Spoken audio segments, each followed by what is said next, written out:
ಆತ್ಮೀಯ H16 news ಅರ್ಥಾತ್ ಥೇ ಸೀತಾರಾಮ್ ನ್ಯೂಸದ ವೀಕ್ಷಕರೇ, ನಾನು ನಿಮ್ಮವ ಎಂ ಆಯುಧ ಮಲ್ಲಪ್ಪ ಜೊತೆ ಅವರು.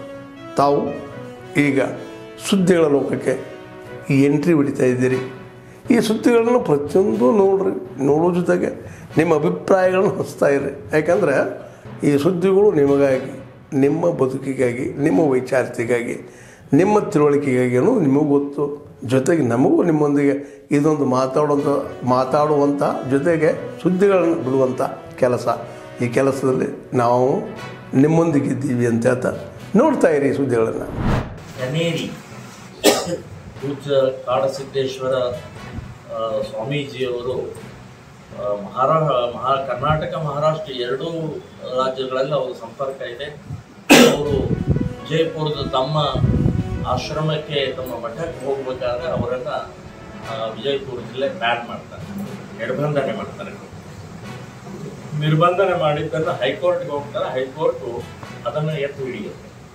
ಅಂದರೆ DC ಮಾಡಿದ್ದು ಸರಿ ಇದೆ, ಬ್ಯಾನ್ ಮಾಡಿದ್ದು ಸರಿ ಇದೆ ಅಂತನ್ನುವಂಥದ್ದು ಹೇಳಿಕೆ ಕೊಟ್ಟರೆ ಸುಪ್ರೀಂ ಕೋರ್ಟ್ ಹೋಗಿದ್ದು. ಸುಪ್ರೀಂ ಕೋರ್ಟ್ ನಿನ್ನೆ ಅದನ್ನೇ, ಅಂದರೆ ಹೈಕೋರ್ಟಿನ ಆರ್ಡರ್ ಅನ್ನೇ ಎತ್ತಿರ್ತದೆ, ಸರಿ ಇದೆ ಅದು ಬ್ಯಾನ್ ಮಾಡಿದ್ದು ಅಂತನ್ನುವಂಥದ್ದು ಹೇಳಿಕೆ ಕೊಟ್ಟಿದೆ. ಓಕೆ, ನಾವು ಕೋರ್ಟಿನ ಸಂಬಂಧಪಟ್ಟಾಗೇನಿಲ್ಲ, ಅದನ್ನು ನಾವು ಎಕ್ಸೆಪ್ಟ್ ಮಾಡ್ಕೊಳ್ತೀವಿ. ಕೋರ್ಟಿನ ಬಗ್ಗೆ, ನ್ಯಾಯಾಧೀಶರ ಬಗ್ಗೆ ಗೌರವ ಇದೆ. ಆದರೆ ಮುಂದೆ ಅವರು ಮಾತನಾಡಿದ್ದು ಅವರ ಮಿತಿಯಲ್ಲಿ ಅಲ್ಲ. ಅವರು ನೀವು ಬೇರೆ ಮಠಕ್ಕೆ ಹೋಗಿ ಧ್ಯಾನ ಮಾಡಿ ಅಂತ ಹೇಳ್ತಾರೆ.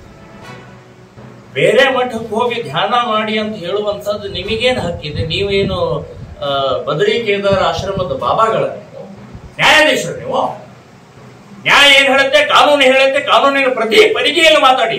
ಅವ್ರು ಧ್ಯಾನ ಮಾಡ್ತಾರೋ, ತಪಸ್ ಮಾಡ್ತಾರೋ, ಪೂಜೆ ಮಾಡ್ತಾರೋ, ನಿಮಗೇನು ಸಂಬಂಧ? ಅದು ನೀವ್ಯಾಕೆ ಆ ರೀತಿ ಮಾಡ್ತಾ ಇದ್ದೀರಿ? ನಿಮಗೆ ನಿರ್ಬಂಧನ ಎತ್ತಿ ಹಿಡಿತೀವಿ, ಓಕೆ, ಅದಕ್ಕೆ ನಮ್ಗೆ ರೆಸ್ಪೆಕ್ಟ್ ಇದೆ, ಅದನ್ನ ನಾವು ಗೌರವಿಸ್ತೀವಿ, ಅದನ್ನು ಹೋಗ್ತೀವಿ ನಾವು. ಆದ್ರೆ ಒಬ್ಬ ಸ್ವಾಮೀಜಿ ಬಗ್ಗೆ ವ್ಯಂಗ್ಯ ಮಾಡ್ತಾ ಇದ್ದೀರಿ ನೀವು. ಅದಕ್ಕೆ ಅನಿಸುತ್ತೆ ನಾನು ಸುಪ್ರೀಂ ಕೋರ್ಟ್ ನಲ್ಲಿ ಯಾರೋ ಒಬ್ರು ಸೀನಿಯರ್ ಲಾಯರ್ ಬೂಟ್ ಎಸ್ತಿದ್ದು ಈಗ ನನಗೆ ಅನಿಸ್ತಾ ಇದೆ ಅವ್ರು ಮಾಡಿದ್ದು ಸರಿ ಅಂತ ಅನಿಸ್ತಾ ಇದೆ ನನಗೆ. ಅವಾಗ್ಲೂ ಹೇಗೆ ಮಾತಾಡಿದ್ರು, ನೀವು ಹೋಗಿ ಆ ವಿಷ್ಣುವನ್ನು ಪ್ರಾರ್ಥನೆ ಮಾಡಿ ಅಂತ. ಯಾಕೆ ನೀವು ಪ್ರಾರ್ಥನೆ ಮಾಡಬೇಕು? ನಿಮ್ಮ ಮಿತಿಯಲ್ಲಿ ಏನಿದೆ ಅದನ್ನು ಮಾತಾಡಬೇಕು. ನೀವು ಬಾಬಾಗಳಾಗಿ, ನೀವು ವ್ಯಂಗ್ಯ ಆಗಿ, ನೀವು ಕಮ್ಯುನಿಸ್ಟ್ ಆಗಿ ನಾಸ್ತಿಕವಾದ ಇಲ್ಲಿ ನ್ಯಾಯಾಲಯದಲ್ಲಿ ನಿಮ್ಮ ನಾಸ್ತಿಕವಾದ ಕಮ್ಯುನಿಸ್ಟ್ ವಾದ ನಡೆಯಂಗಿಲ್ಲ. ಕಾನೂನು ಏನ್ ಹೇಳುತ್ತೆ, ಸಂವಿಧಾನ ಏನ್ ಹೇಳುತ್ತೆ, ಅದ್ರ ಬಗ್ಗೆ ಮಾತಾಡಬೇಕು ಅಂತ ಹೇಳ್ತೀನಿ. ಸ್ವಾಮೀಜಿ ಬಗ್ಗೆ ಗೌರವ ಕೊಟ್ಟು ಮಾತನಾಡುವಂತಹ ಪ್ರಕ್ರಿಯೆ ಉಂಟು. ಕನೇರಿ ಮಠದ ಸ್ವಾಮೀಜಿಯವರು ಅತ್ಯಂತ ಪೂಜ್ಯರಿದ್ದಾರೆ. ಲಕ್ಷಾಂತರ ರೈತರಿಗೆ ದೇವರಿದ್ದಾರೆ. ಲಕ್ಷಾಂತರ ರೈತರನ್ನು ಬದುಕಿಸಿದ್ದಾರೆ. ಬರೇ 1 ಎಕರೆ 2 ಎಕರೆಯಲ್ಲಿ ಹೇಗೆ ಜೀವನ ಮಾಡಬಹುದು ಅಂತ ಕಲಿಸಿಕೊಟ್ಟಂತ ಆ ರೈತರ ವ್ಯಕ್ತಿಯವರು, ಮಾರ್ಗದರ್ಶಕರು. ಸಾವಿರಾರು ಗೋವುಗಳನ್ನು ಸಾಕಿದಂತ ಗೋಶಾಲೆ ಇದೆ ಅವರಿಗೆ. ಇವತ್ತು ಸಾವಿರಾರು ವಿದ್ಯಾರ್ಥಿಗಳಿಗೆ, ಬಡ ವಿದ್ಯಾರ್ಥಿಗಳನ್ನ ಜಾತಿ ಯಾವುದೇ ಇದಿಲ್ಲದೆ ಅಲ್ಲಿ ಅವರಿಗೆ ಉಚಿತ ಊಟ, ಶಿಕ್ಷಣ, ವಸತಿ ಕೊಡ್ತಾ ಇದ್ದಾರೆ. ಸರ್ಕಾರ ಕೂಡ ಮಾಡ್ಲಿಕ್ಕಿಲ್ಲ ಅಷ್ಟು ಕೆಲಸವನ್ನ ಮಾಡಿದಂತ ಪೂಜ್ಯರ ಬಗ್ಗೆ ಒಂಥರ ಅಗೌರವವಾಗಿ, ವ್ಯಂಗ್ಯವಾಗಿ ಮಾತನಾಡುವುದನ್ನು ನ್ಯಾಯಾಧೀಶರಿಗೆ ಶೋಭೆ ತರುವುದಿಲ್ಲ ಅಂತನ್ನುವಂಥದ್ದು ನಾನು ಹೇಳ್ತೀನಿ. ಇದು ಸ್ವಲ್ಪ ನಿಮ್ಮ ಲಿಮಿಟ್ ನಲ್ಲಿ ಇರಬೇಕು ಅಂತನ್ನುವಂಥದ್ದು ಹೇಳ್ತೀನಿ. ನಿಮ್ಮ ಬಗ್ಗೆ ಗೌರವ ಇದೆ ನನಗೆ, ನಿಮ್ಮ ಇದರ ಬಗ್ಗೆ. ಆದರೆ ಮಿತಿ ಮೀರಿ ಹೋಗಬಾರದು ಅಂತನ್ನುವಂಥದ್ದು ಈ ಸಂದರ್ಭದಲ್ಲಿ ನಾನು ಹೇಳ್ತಾ ಇದ್ದೀನಿ.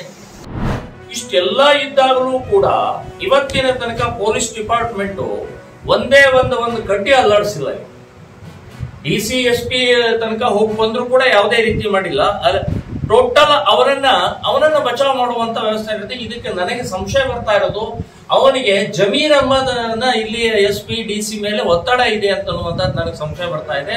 ಅದಕ್ಕೆ ಕಾರಣನೂ ಇದೆ. ಈಗ ಅವನು ನೇರವಾಗಿ ಅಲ್ಲಿ ಹೋಗಿದ್ದಾನೆ, ಬೆಂಗಳೂರಿಗೆ ಹೋಗಿದ್ದಾನೆ, ಅವನು ಅಲ್ಲೇ ಕೂತ್ಕೊಂಡಿದ್ದಾನೆ.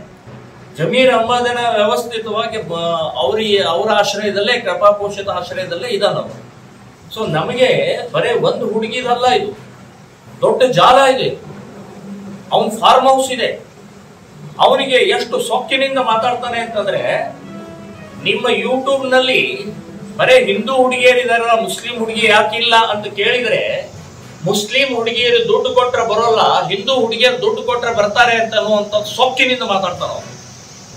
ಇಷ್ಟೆಲ್ಲ ಇದ್ದಾಗ ಕಂಪ್ಲೇಂಟ್ ಕೊಟ್ಟಿದ್ದಾರೆ, ಅವ್ರ ತಾಯಿ ಕಂಪ್ಲೇಂಟ್ ಕೊಟ್ಟಿದ್ದಾರೆ. ನನ್ನ ಮಗಳನ್ನ ಮೋಸದಿಂದ ಒತ್ತಡದಿಂದ ಕರ್ಕೊಂಡು ಹೋಗಿ ನಾನು ಕಂಪ್ಲೇಂಟ್ ಕೊಟ್ಟಿದ್ದಾರೆ. ಇಲ್ಲಿವರೆಗೆ ಯಾವುದೇ ರೀತಿ ಕ್ರಮ ಆಗಿಲ್ಲ.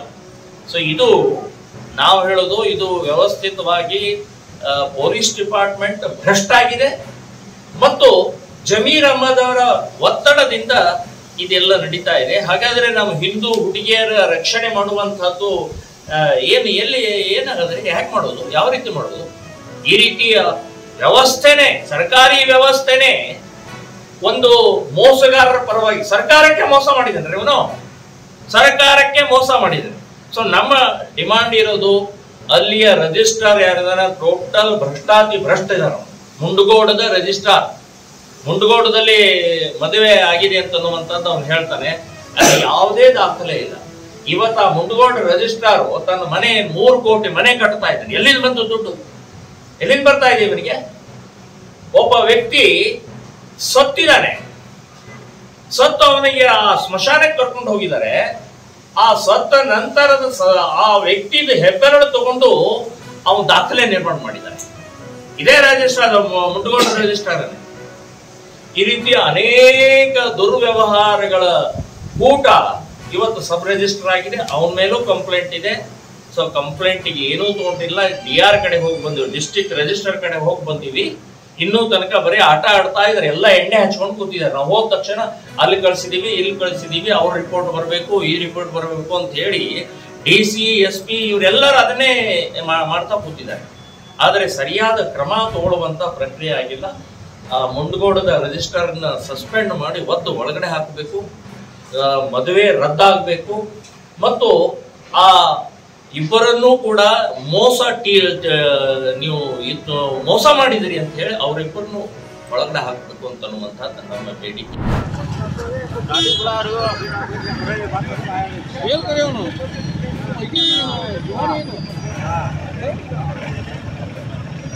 ಇಡಂಟಕರೆ ನಾವಿದು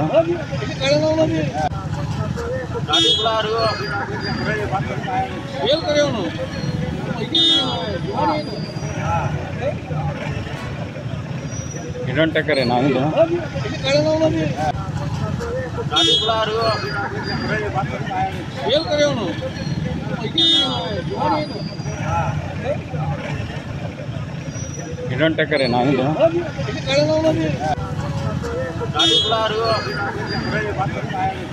ಇಡಂಟಕರೆ ನಾವಿದು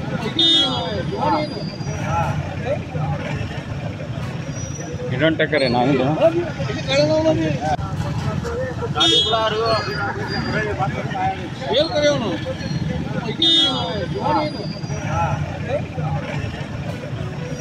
ಇಡಂಟಕರೆ ನಾವಿದು ನನಗೆ ಕನ್ನಡ ರಾಜ್ಯೋತ್ಸವ ಪ್ರಶಸ್ತಿ ಬಂದದ್ದು ತುಂಬ ಖುಷಿಯಾಯಿತು.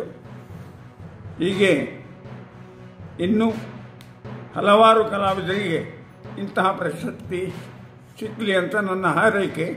ನನ್ನ ಹತ್ರ ಕಲಿತಂಥ ವಿದ್ಯಾರ್ಥಿಗಳು ತುಂಬ ಜನ ಇದ್ದ, ಅವರಿಗೂ ಮುಂದೆ ಇಂತಹ ಪ್ರಶಸ್ತಿ ಸಿಕ್ಕಿ ಯಕ್ಷಗಾನವನ್ನು ಉಳಿಸೋದ್ರ ಬಗ್ಗೆ ಎಲ್ಲರೂ ಪ್ರಯತ್ನ ಮಾಡಲಿ, ಯಕ್ಷಗಾನ ಉಳಿಯಲಿ, ಬೆಳೀಲಿ ಅಂತ ನಾನು ಹಾರೈಸ್ತಾ ಇದ್ದೆ.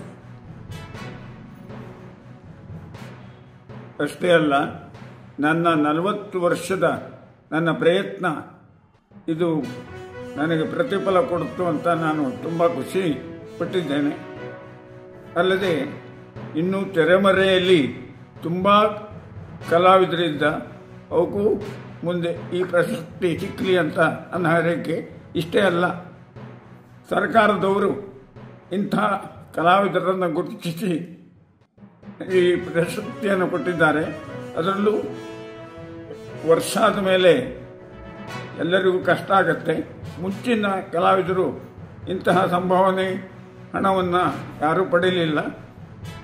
ಹಾಗಾಗಿ ಸರ್ಕಾರದವರು ಇದರ ಬಗ್ಗೆ ಹೆಚ್ಚಿನ ಗಮನ ವಹಿಸಿ ಎಲ್ಲ ಕಲಾವಿದರಿಗೂ ಇಂಥ ಪ್ರೋತ್ಸಾಹವನ್ನು ಕೊಡಲಿ ಅಂತ ನಾನು ಹಾರೈಕೆ ಮಾಡಿಕೊಂಡು ನನ್ನ ಮಾತು ಮುಗಿಸ್ತೇನೆ. ಆದ್ಮೇಲೆ ಎಲ್ಲ ಸುದ್ದಿಗಳನ್ನು ನೋಡಿದ್ರಲ್ಲ, ಏನು ಅನಿಸ್ತು ನಿಮಗೆ? ಇದರಲ್ಲೇ ನಿಮ್ಗೆ ಲೈಕ್ ಆಗಿರ್ಬೋದು, ಡಿಸ್ಲೈಕು ಆಗಿರ್ಬೋದು, ಕಾಮೆಂಟ್ ಬೇಡಪ್ಪ ಅಂತೂ ಅನಿಸಿರ್ಬೋದು, ಕಾಮೆಂಟ್ ಮಾಡಬೇಕಪ್ಪ ಅನಿಸಿರ್ಬೋದು, ಶೇರ್ ಮಾಡಬಾರ್ದಪ್ಪ ಅನಿಸಿರ್ಬೋದು, ಅದು ಮಾಡಬೇಕು ಅನಿಸಿರ್ಬೋದು. ಏನಾದರೂ ಆಗಲಿ ಶೇರ್ ಮಾಡ್ತಾಯಿರ್ರಿ, ಈ ನ್ಯೂಸ್ಗಳನ್ನ ಹಂಚ್ತಾ ಇರಿ. ಜೊತೆಗೆ ಇದಕ್ಕೆ ಸಬ್ಸ್ಕ್ರೈಬ್ ಆಗ್ತಾಯಿರಿ ಅಂತ ಹೇಳ್ತಾ H60 ನ್ಯೂಸ್ ಅರ್ಥಾತ್ ಹೇ ಸೀತಾರಾಮ್, ಇದು ಸತ್ಯದ ಕೈಗೆ ನಡಿ. ವಂದನೆಗಳು.